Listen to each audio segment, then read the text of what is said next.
The world of fighting games is almost as old as video game arcades themselves.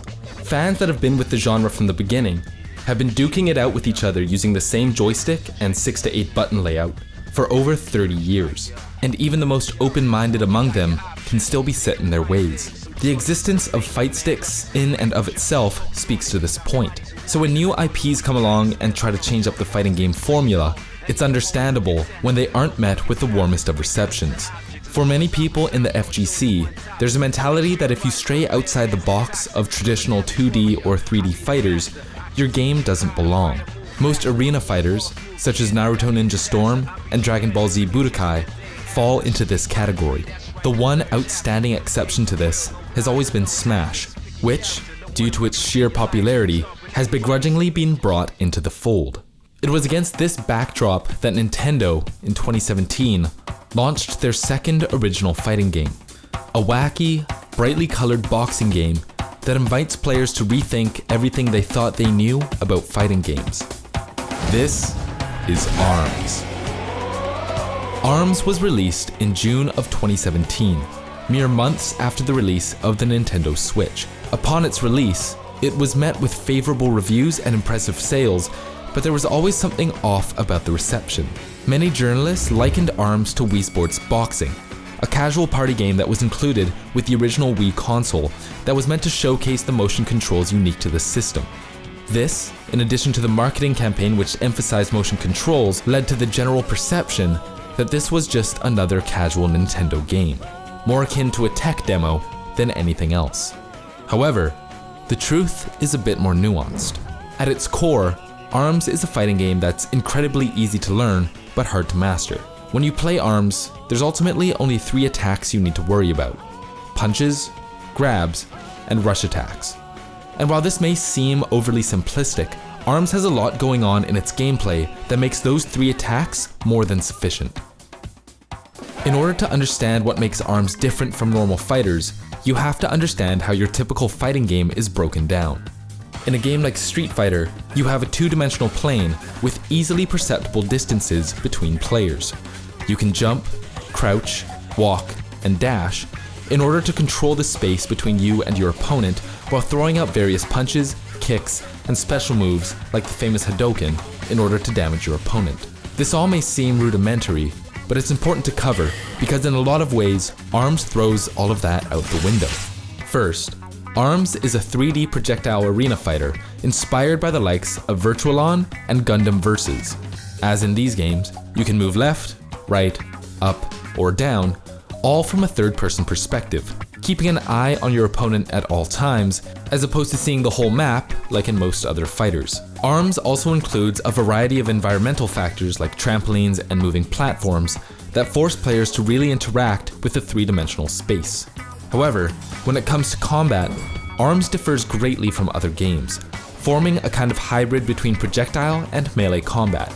Instead of your typical punches, the characters in ARMS have springs or coils where their arms should be. At the end of each of these springs is a custom boxing glove, which is launched like a projectile before returning to the character. Each glove has its own abilities, weight, and on-hit effects. So while each character may have passive traits or abilities unique to them like in other games, it's in their choice of weapon that players really decide how they want to play. Some players might favor smaller or quicker arms that allow you to sneak in hits after most of your attack has been rebuffed. Some want heavier arms that can't be knocked out of the air like their lighter counterparts, but no matter what you prefer, you ultimately have to be willing to adjust depending on what your opponent plays. You won't get anywhere if every attack is being blocked by a shield arm. Your ability to understand and adapt to your opponent's game plan and its weaknesses, while also choosing arms that either support your own character's strengths or shore up their weaknesses, is at its core what makes ARMS metagame so intricate.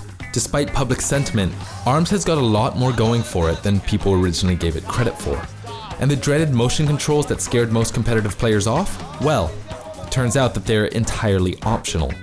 Gamepads are not only supported, but are the preferred control layout for many high-level players. Despite this, many minds had already been made up before the game had even launched. It wasn't until the pre-release tournament where eager fans would get their first look at what ARMS could be. Ladies and gentlemen in the Nintendo booth and watching at home, welcome to the 2017 ARMS Open Invitational! Despite finally getting a showcase of the potential that ARMS had as a competitive fighter, players and TOs found that there were certain challenges that came with trying to organize competitive ARMS events.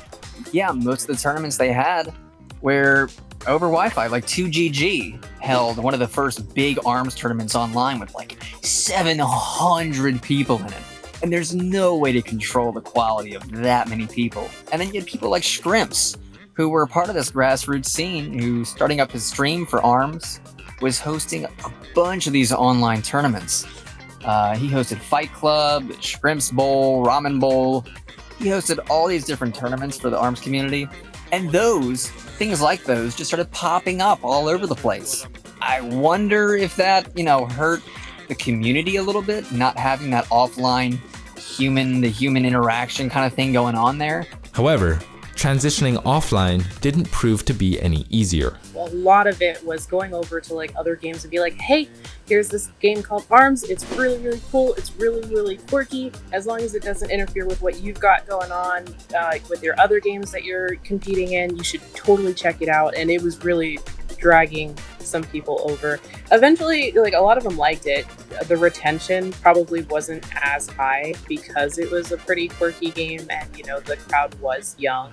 But that was the early part of it, was just getting other people to come over and at least, dip their toe in it to see if they'd like it and have a little bit of fun. Beyond the tech issues and recruitment issues, the ARMS community also had to contend with a fundamental disagreement among players on how to compete in the game.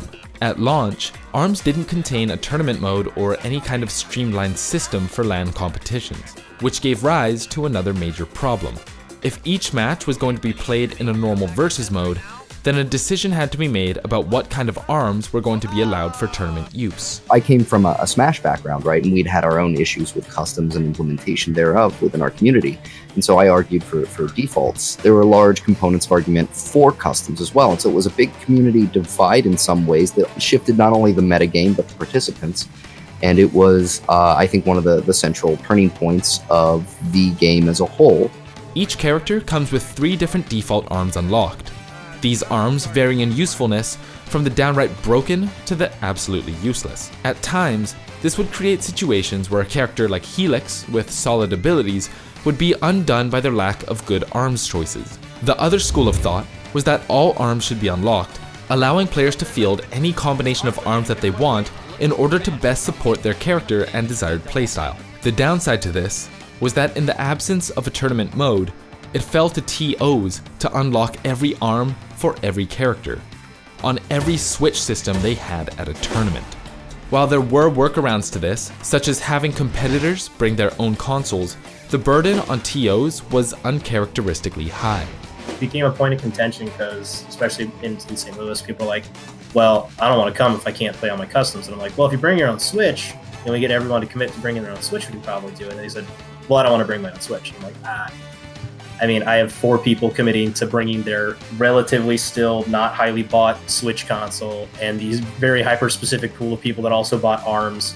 It became like a big thing where it was very, very difficult to effectively run a tournament with the way the game was originally set up. This fundamental disagreement divided the ARMS community in 2 and created a barrier of entry into the game that some found insurmountable. The idea that to get into competitive ARMS, you needed to unlock every custom arm for every character is pretty daunting. But while the debate between default and custom arms raged, anyone who wanted to improve had no idea which path to take. Committing to learning strategies and matchup knowledge is difficult enough, but not knowing whether that knowledge could be rendered useless if the community decides to go a different way could be infuriating to say the least. This uncertainty during the early days of ARMS dealt a crushing blow to the fledgling scene that wouldn't see resolution until the following year. In December of 2017, 6 months after its release, ARMS received its last major content update with the release of version 5.0 and the game's final character, Dr. Coyle. Roughly a month later, a tournament mode was finally added, which fixed many of the problems that the game faced. However, the damage seemed to have been done. While the ARMS community did continue to grow throughout 2018, the game's momentum had effectively been kneecapped. And it was a hard drop. I mean, it was like everything was gone. No, nothing on Twitter, nothing on social media, nothing on Nintendo Directs. Everything was gone. And it sucked because they were holding some kind of E3 thing, and Splatoon 2 was there. That was like a tournament you could play in. And ARMS was nowhere to be found. It was like, this is becoming more and more apparent that they're just trying to distance itself from it as much as possible. And that kind of sucked. That was like the nail in the coffin for me, at least. Within the remaining base of ARMS players existed smaller communities divided by region, each doing what it could to keep the scene alive. While continuing to grow in less than ideal conditions, support from Nintendo became a large factor in the long-term health of the game.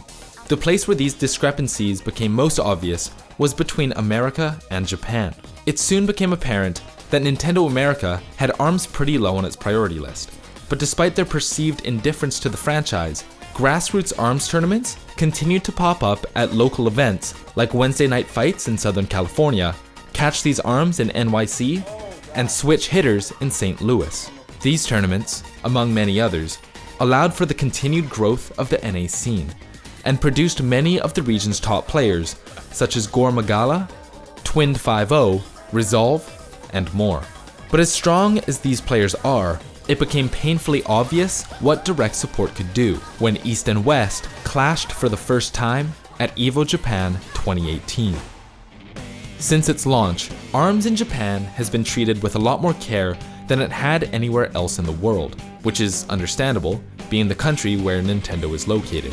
All throughout 2017, Japan's players were treated to higher profile events thrown by Nintendo, featuring unlocked Switches which allowed tournament-level custom play from the beginning, exclusive prizes, and commentary by the game's producer and progenitor of the Yabuki combo, Kosuke Yabuki. This increased level of focus and attention led to Japanese players having a much firmer grasp of high-level ARMS, especially when it came to offline tournaments. So at the beginning of 2018, as ARMS players from around the world flew in for EVO Japan, many had no idea what they were in for. But despite a clear disadvantage, it was Gore Magala from the US who would end up facing off against the emperor of Japanese ARMS, Pega. Everybody called him the Emperor. He was like this big, intimidating, and powerful force. So of course I was a bit nervous when I first came across him.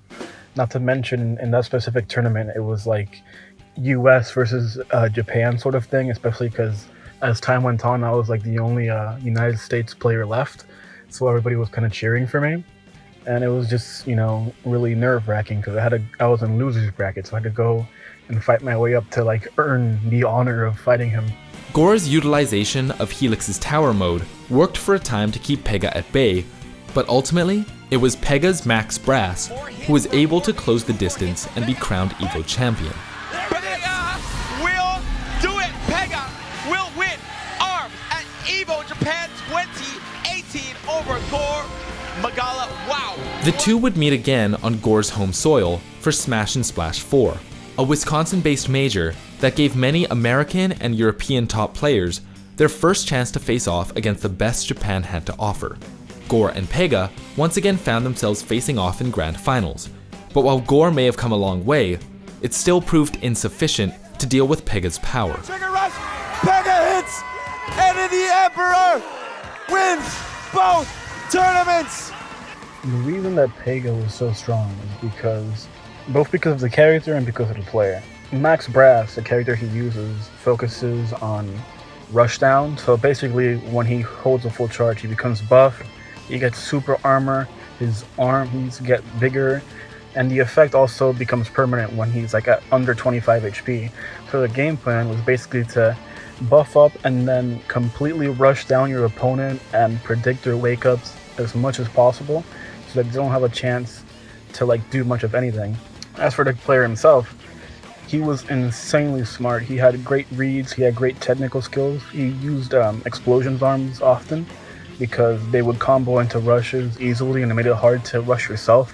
And overall, it's just the combination of his expertise and his technical skill and his ability to just, intimidate and overwhelm an opponent combined with like the ferociousness of Max Brass and just that large figure like towering over you with super armor, with like little options for you to do, it just combined into an opponent that was really, really devastating. Since then, I kind of felt like Endeavor from My Hero Academia, and I viewed Pega as like All Might. The status quo would finally be broken at EVO 2018. After the events of the previous majors, the US and Japanese scenes had a new respect for one another, leading into one of the most intense tournaments in ARMS history. With competition higher than ever before, it was finally time for Pega to lose his crown. But, unexpectedly, it wasn't to Gore Magala. Instead, Pega would be knocked into the losers bracket by the man who had been standing just behind Gore up until now, Twinned 5-0, who placed third at Smash and Splash just a couple months before. Although Gore and Pega still faced off in the losers bracket, the mountain had already been conquered by another, and the Emperor of Japan stood a little less tall. Pega would eventually be eliminated from losers bracket by fellow Japanese player Chateau, who then lost to the tournament champion, Ku. At this point, it is undoable for Ku, I think. He'd have to build up rush and then land it flawlessly right now. Actually, he might be able to do it. This is really big. He's got to be really careful. About 4 seconds left on the clock. 3, 2, he puts it 1. there, but he's going to get the landing, and he's not going to get the grab. Does that count? It is, and Ku takes it. And just like that, Ku is your EVO 2018 ARMS champion. He pops out of his seat.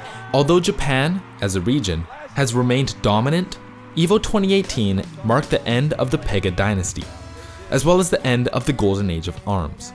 The brief spike in the game's popularity began to taper off, and ARMS tournaments became more and more scarce. Today, the ARMS competitive scene exists primarily online, propped up by the dedicated players and TOs that refuse to let it die. Now, in the middle of 2020, it's been 2.5 years since any content has been released for ARMS.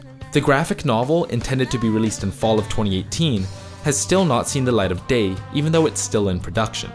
Despite the passionate cries of fans, it seems that Nintendo was content to just let the franchise fade into obscurity. That was until March 26th, 2020, when Nintendo dropped a surprise announcement. Super Smash Bros. Ultimate news approaches. The fighter included in Wave 6 of the paid Super Smash Bros. Ultimate DLC will be... joining the battle from ARMS. ARMS would be receiving a fighter representative in Super Smash Bros. Ultimate. After years of radio silence, this announcement, paired with a free weekend event for ARMS, acted as a siren call to all players that had stood by the franchise in its darkest hour. Much in the same way that Marth and Roy's inclusion in Smash Melee spiked interest in Fire Emblem, fans hope for a similar spike in interest in ARMS, but not necessarily in its current form. While there's still been no official indication of this, the competitive community seems to think that Nintendo's renewed attention to the franchise indicates a sequel on the horizon. No matter what the future holds for ARMS, these boxers are sure to be slugging it out for years to come. What do you think of ARMS?